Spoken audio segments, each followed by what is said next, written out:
US President Donald Trump has announced a 25% tariff on all car and light truck imports into the country. It's due to come into effect on April 2nd. Germany just pulled the plug on America's auto future, and no one was ready for it. In a stunning turn, BMW, Mercedes-Benz, and Audi are backing out of the United States. No phased retreat, no negotiation, just silence. Tariffs were supposed to protect American jobs. Now they're triggering shutdowns, layoffs, and a flood of German innovation straight into China's hands. So why did this unravel so fast? Who's scrambling to contain the fallout? And can Detroit survive without its fiercest rivals? Because by the end of this video, you won't just see the cracks in the system. You'll feel how close it is to breaking. What's happening? It began not with a press conference, not with a diplomatic call, but with a tweet. In a single sentence, President Donald Trump delivered what would become one of the most consequential economic blows to transatlantic automotive relations in modern history. Without warning, without negotiation, the United States imposed a 25% tariff on all imported vehicles and parts, specifically targeting luxury automakers that had long dominated the American premium car market. The message was blunt: if you do not build it here, you do not sell it here. For German giants BMW, Mercedes-Benz, and Audi, this was more than a challenge. It was a declaration of war on decades of planning, investment, and trust. These companies had spent decades engineering their supply chains to support a finely tuned transatlantic rhythm. Engines from Germany, components from Slovakia, final assembly in South Carolina or Alabama. The system was efficient, global, and deeply integrated, and now it was shattered. Overnight, projected profit margins collapsed. Cars en route were suddenly overpriced. Critical parts, still floating in container ships, had become liabilities. Audi, which imported 100% of its U.S. inventory, was hit the hardest. Tariffs as high as 200% loomed for certain models. Mercedes and BMW, despite their American assembly plants, relied heavily on imported drivetrains, electrical modules, and power units, all now subject to crippling duties. The result was chaos. Shipments halted, expansion plans paused, retailers confused, consumers angry.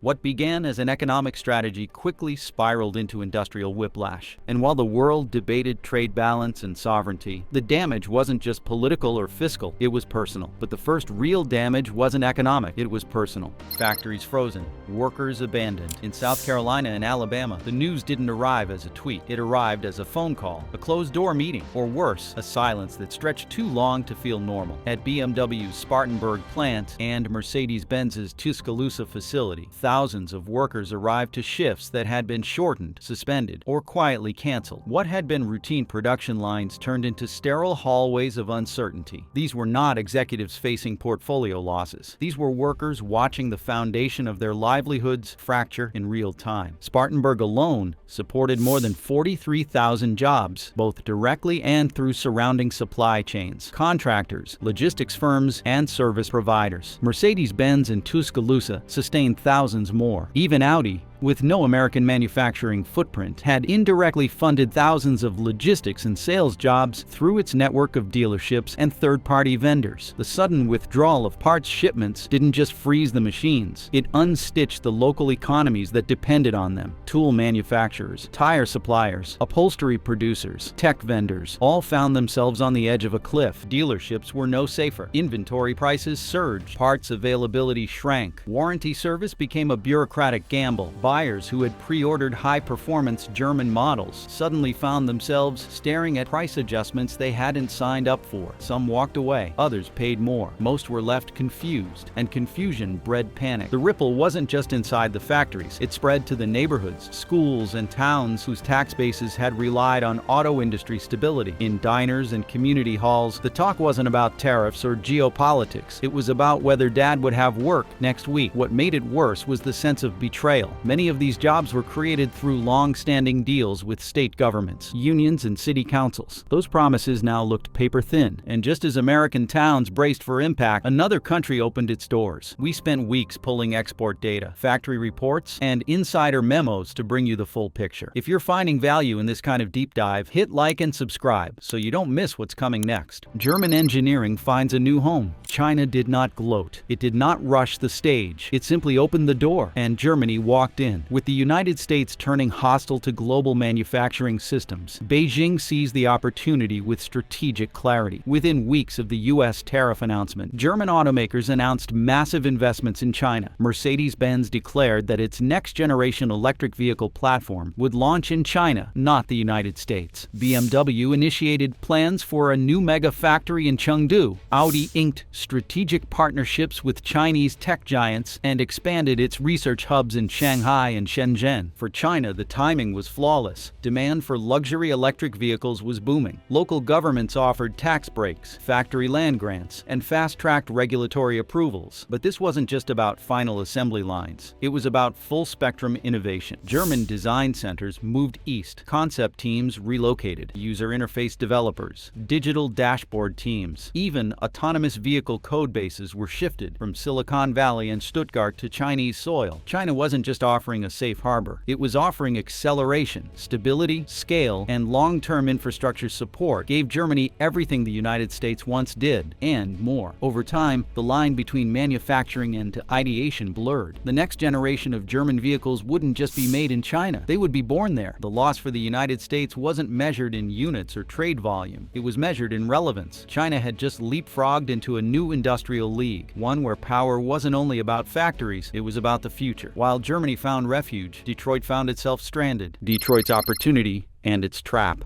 When the tariff hit, some American auto executives celebrated quietly. Without Mercedes, BMW, or Audi competing for premium market share, Detroit could reclaim ground. On paper, it looked like an open lane for General Motors and Ford. Cadillac could finally outpace Mercedes. Lincoln could rise above Audi. American brands would have the home turf to themselves. But the victory was hollow. First, the same tariffs that punished German companies also slammed American ones. Critical components like lithium-ion batteries, electronic control modules, and hybrid powertrain parts were also imported from abroad, many from China, Germany, or Mexico. Ford estimated more than $1.5 billion in new tariff-related costs. General Motors withdrew its fiscal guidance entirely. Stellantis slashed launch timelines for upcoming electric models. Second, the loss of German automakers created a vacuum in competitive pressure. It was Mercedes' infotainment systems, Audi's lighting architecture, and BMW's hybrid drivetrains that had forced American automakers to push forward. With those benchmarks gone, the innovation cycle slowed. Internal deadlines softened.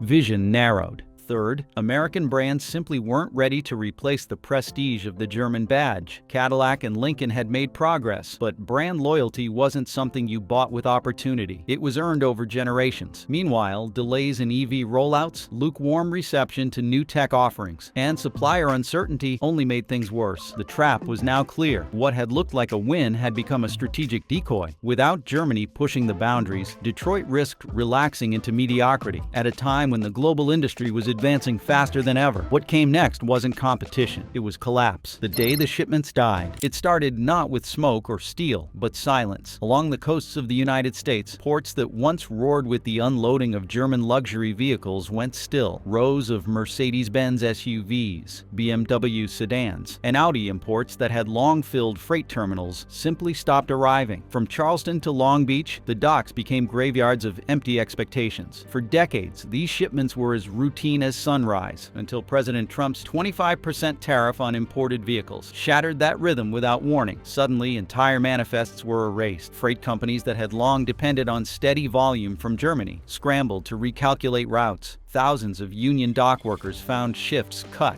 Longshoremen in South Carolina described eerie days where cranes sat idle. This wasn't just a pause, it was a full-scale production seizure. BMW's flagship exports disappeared overnight. Mercedes-Benz canceled future allocations. Audi halted US-bound shipments altogether. These weren't strategic pullbacks. They were emergency evacuations. With port traffic crashing, the tremors reached inland fast. Dealerships across Texas, Florida, and Illinois reported immediate shortages. Audi service managers described parts on backorder with no estimated arrival dates. Mercedes dealerships began canceling test drive events and pulling advertising budgets. Prices spiked, not out of greed, but scarcity. When buyers asked where the new shipments were, they were met with shrugs and apologies. In a matter of weeks, the premium car market transformed from a battlefield of choice into a desert of unavailability. But the ripple didn't stop at logistics. It exposed a terrifying vulnerability. The United States had become addicted to imported efficiency without a backup plan. Warehouses emptied, inventory collapsed, and just when buyers needed answers, the rest of the world gave one. Europe fights back. Brussels was quiet for less than 72 hours. Then retaliation roared to life. The European Union, blindsided by the abrupt and unilaterally imposed U.S. tariffs, wasted no time drafting countermeasures. Officials in France, Germany, and the Netherlands coordinated an economic counterstrike designed to inflict maximum pain without igniting full-scale war. The weapon of choice: precision tariffs on American-made vehicles, farm equipment, and industrial components. Germany led the charge. For a country that exported over 3 million cars annually, many of them to the United States, this wasn't just about economics. It was personal. The tariffs threatened the foundation of Germany's auto diplomacy, a decades-old unspoken pact that German engineering and American demand would stay intertwined. In response, Berlin drafted tariffs targeting U.S. pickup trucks and agricultural machinery, products tied closely to Trump's voter base. France supported the move, adding aerospace and agricultural products to its proposed list. Even the United Kingdom, now operating independently after Brexit, began negotiating bilateral carve-outs with Washington to shield its own trade interests. The continent had spoken in unison. This was not going unanswered. The backlash went beyond tariffs. European automotive trade shows started to blacklist U.S. companies. Cooperative research programs, including transatlantic EV battery initiatives, were placed on hold. The once collaborative future of global auto innovation was now a minefield. Manufacturers began drawing new maps. Ford and General Motors were quietly told they might lose access to certain R&D partnerships unless political tensions cooled. What made this retaliation particularly damning was its elegance. Europe didn't match fire with fire. It struck where America was softest, in agriculture, logistics, and advanced manufacturing exports. It wasn't just retaliation, it was recalibration. And as tariffs piled up, America's global image started to fracture.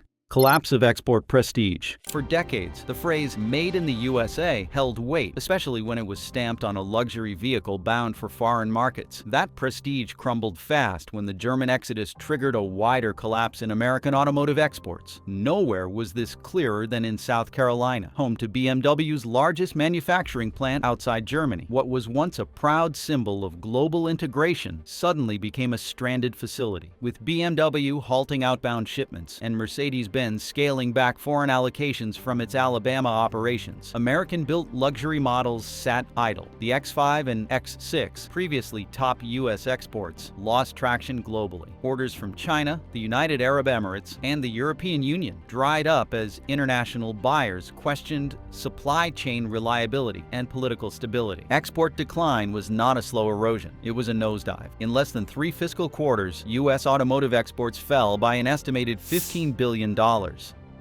South Carolina's trade surplus in the automotive sector vanished. Warehouse owners in Charleston and Greenville reported canceled leases as inventory projections shrank to near zero. Trucking firms laid off drivers. Paint shops and component suppliers downsized. But beyond the numbers was something deeper, an image crisis. Internationally, American-made vehicles were no longer seen as strategic investments. Foreign buyers, wary of unpredictable trade policy, started sourcing elsewhere. Mexico, Canada, and China emerged as more stable production bases. The U.S., once the backbone of export luxury, now looked like a geopolitical wild card. Even global advertising shifted. BMW's European campaigns dropped mentions of American manufacturing. Mercedes-Benz revised their brochures to emphasize domestic production within Europe and Asia. The message was clear: trust had been broken. And without global respect, even Main Street began to falter. And in the void, a new industrial superpower made its move. Red carpet for German engineering. China did not need to pressure Germany into shifting its auto future. It simply opened the door. As the United States imposed punitive tariffs and political uncertainty thickened, Beijing rolled out a welcome mat stitched with subsidies, land grants, and regulatory clarity. For German automakers battered by U.S. policy whiplash, the contrast was too stark to ignore. Mercedes-Benz was the first to act. Within weeks of Washington's tariff escalation, executives in Stuttgart confirmed that their next-generation electric vehicle platform, originally slated for global launch, would begin production in China, not the United States. BMW followed closely, announcing the construction of a state-of-the-art manufacturing hub in Chengdu. Audi, once hesitant to stray too far from Western markets, inked formal partnerships with Chinese tech firms to expand both their hardware and software operations in the region. The moves were not just economic, they were philosophical. China offered a stable ecosystem with synchronized national priorities, long-term infrastructure planning, and unparalleled access to emerging consumer bases. Germany, a country rooted in precision and predictability, found in China a partner that understood the necessity of scale without the chaos of shifting political tides. While American markets debated, delayed, and imposed restrictions, Chinese municipalities granted fast-track approvals, low-interest loans, and even shared R&D facilities. For legacy brands navigating the transition from combustion to electrification, China became not just an alternative, but a new home. And as German giants redirected their future eastward, a deeper shift began to emerge. These decisions were not merely about assembling vehicles. They were about embedding the future of mobility in a country that had the foresight to see it coming. Global automakers weren't waiting. They were redrawing the trade map. New automotive world order. What began as a targeted trade decision had, by this point, transformed the very foundation of global auto production. The rules had changed. The old logic, build where labor is cheap and ship where demand is strong, no longer held. In its place rose a new doctrine, build where policy is stable and integration is rewarded. The global auto industry, long reliant on sprawling cross-border supply chains, began reconfiguring into regional blocks. Europe tightened its ties with China, with German firms expanding their co-production agreements in exchange for streamlined EV certifications. Southeast Asia emerged as a battery hub, fed by Chinese minerals and German machinery. North America, meanwhile, found itself increasingly isolated. Mexico's role as a middle ground diminished as tariffs and trade agreements became unpredictable. Canadian suppliers hesitated to expand without assurances from Washington. Even American firms with global ambitions paused investments, waiting for clarity that never came. While regional hubs formed abroad, the United States watched its automotive relevance recede, not by sabotage, but by self-inflicted hesitation. For global players, predictability became the new currency. And in this new world order, countries that could guarantee it, China, Germany, and increasingly India, saw investments surge. The auto economy's gravitational center shifted east. Automakers no longer made decisions based on legacy plants or past market share. They moved where the rules were clear, the partnerships deep, and the future monetizable. The road that began with a single policy decision now curved into a geopolitical realignment no one in Detroit or even Berlin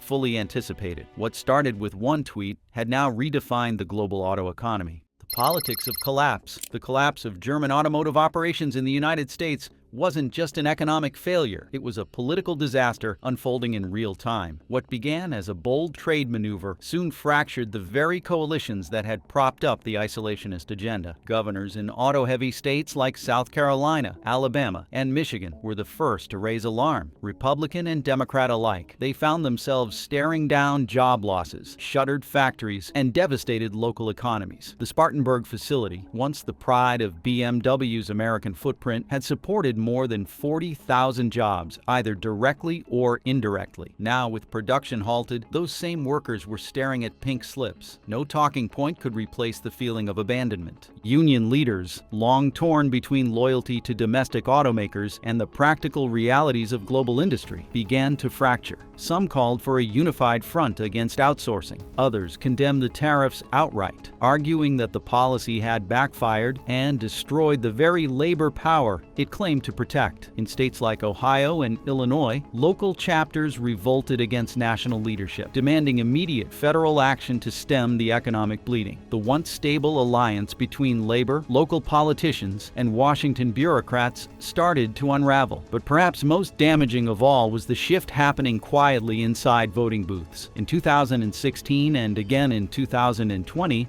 many Midwestern voters supported tariff-heavy agendas. believing they would bring back jobs and protect American manufacturing. Now those same communities were reckoning with the unintended consequences: rising costs, reduced competition, and economic isolation. Support began to erode. In polling data from late 2025, approval ratings for the current administration dropped by double digits in counties most reliant on automotive employment. The backlash wasn't contained to policy memos or press conferences. It played out in real time, in town halls filled with frustration, in union halls once buzzing with optimism, and in campaign rallies that felt increasingly defensive. The political narrative had changed. Tariffs were no longer framed as bold protection. They were now seen as reckless economic sabotage. But while Washington bickered, Wall Street panicked. The luxury gap and consumer shift. As German automakers retreated from American soil, they left behind more than just empty factories. They left a vacuum in the luxury segment that American brands were wholly unprepared to fill. For decades, BMW, Mercedes-Benz, and Audi had defined prestige, performance, and design excellence for the American consumer. Their absence sent ripples through showrooms nationwide. Leasing programs vanished overnight. Premium trim levels became unavailable. Inventory dried up.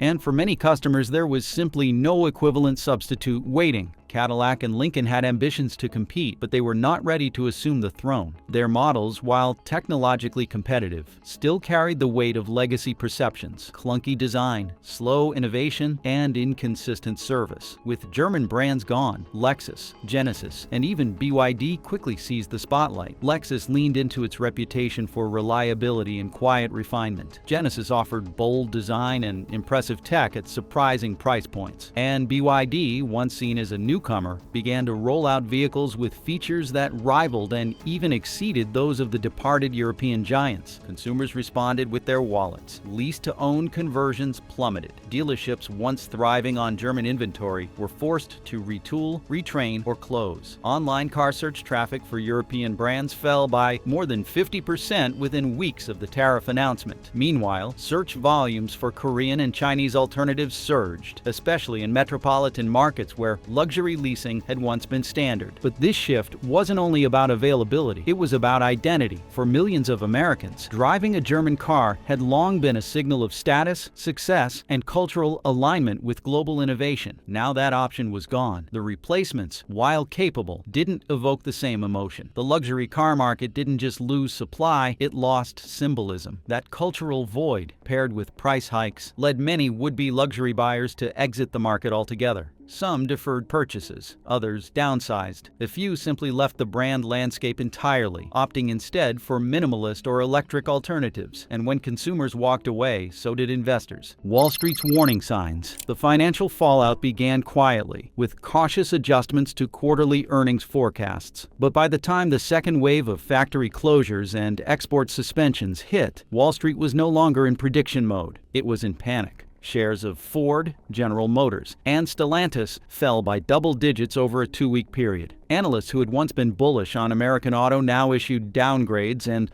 underperform notices. The automotive sector, long a symbol of industrial strength, had become a liability. Tesla, somewhat insulated due to its vertically integrated structure and domestic production model, experienced a brief surge in investor interest. But even that rally was short-lived. As global instability increased and retaliatory tariffs spread, confidence across the entire industry wavered. Chinese automakers like BYD and NIO, meanwhile, were attracting not just market share but capital. Investors once focused on Detroit or Silicon Valley began reallocating funds to Shenzhen and Shanghai. Venture capital that had previously targeted North American EV startups pivoted toward Asia, lured by scale, policy consistency, and a sudden influx of high-profile partnerships. This shift wasn't just about stock tickers. It was about where the future was being built. Innovation was following capital, manufacturing was following demand, and Wall Street was following both. By the end of the fiscal quarter, multiple American automakers had revised their full-year outlooks, citing unprecedented market volatility and trade-driven disruption as key reasons. Some hedge funds pulled entirely out of U.S. auto holdings. Others bet against American manufacturers, shorting stock while doubling down on emerging Asian competitors. For financial institutions and pension funds deeply tied to traditional automakers, the fallout was existential. Billions in retirement portfolios were suddenly vulnerable to losses driven not by consumer preference, but by policy missteps. That spiral didn't stop. It crashed straight into America's future. Can America regain traction? The path forward is narrow but not invisible. For the United States to regain its position in the global automotive hierarchy, it must abandon protectionist illusions and embrace strategic modernization. First, electric vehicle investment must become a national priority, not just in funding, but in factory readiness, mineral sourcing, and battery production. American automakers can no longer afford to react to global trends. They must lead them. Second, tariffs must be recalibrated. While fair trade enforcement remains vital, the indiscriminate application of economic barriers has only backfired. Tariffs should be tools, not weapons. Selective use, based on compliance and reciprocity, can preserve industrial interests without triggering global retaliation. Third, supply chains must be stabilized. That means building alliances, not just with domestic firms, but with strategic partners in Europe, Asia, and Latin America. The age of autarky is over. No country can build the future alone, and those who try will be left behind. Fourth, innovation culture must be revived. That means reinvesting in R&D at home, protecting intellectual property, and incentivizing collaboration between automakers, software developers, and energy providers. It means breaking the silos that have kept American companies from matching the pace of their international peers. Finally, there must be political will. Policymakers need to think beyond the next election cycle and commit to long-term industrial policy. The collapse of German auto operations in the U.S. wasn't inevitable. It was engineered through neglect, arrogance, and reactive policy. If you made it this far, you're the kind of viewer we make these videos for. Curious, sharp, and ready to see what's really happening behind the headlines. So if this video helped connect the dots, drop a comment below. We read everyone. Like the video if you want more content that doesn't just skim the surface. And if you haven't already, subscribe, because next week we're exposing how Tesla's European collapse opened the door for China's luxury EV takeover. And it's worse than you think.